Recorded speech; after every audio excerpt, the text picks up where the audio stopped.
आज की पौराणिक कथा का सार है कि आखिर पाप कहाँ कहा जाता है।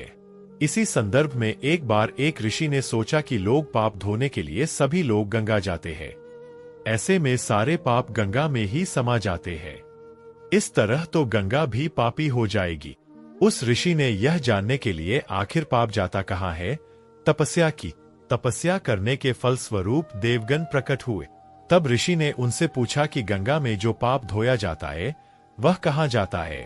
तब भगवान ने कहा कि चलो गंगा जी से ही पूछते हैं इस बारे में। ऋषि और भगवान दोनों ने ही गंगा जी से पूछा कि हे गंगे, सब लोग तुम्हारे यहाँ पाप धोते हैं, तो इसका मतलब क्या आप भी पापी हुई?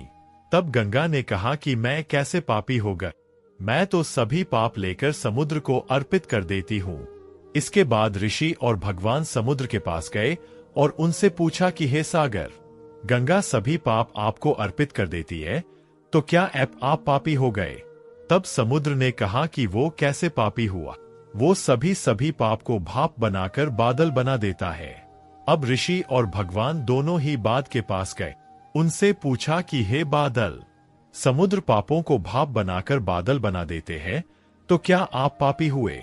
बादलों ने कहा, मैं कैसे पापी हुआ, मैं तो सभी पाप को वापस पानी बना देता हूँ और धरती पर गिरा देता हूँ। इससे ही अन्न उपजता है, इसे ही मानव खाता है।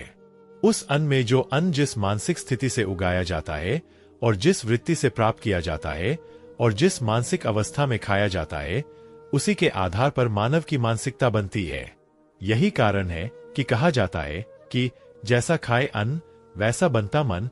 जिस वृत्ति से अन्न प्राप्त किया जाता है और जिस मानसिक अवस्था में खाया जाता है, वैसा ही विचार मानव का बन जाता है। ऐसे में हमेशा भोजन शांत रहकर ही ग्रहण करना चाहिए। अन्न जिस धन से खरीदा जाए वह धन भी श्रम का होना चाहिए।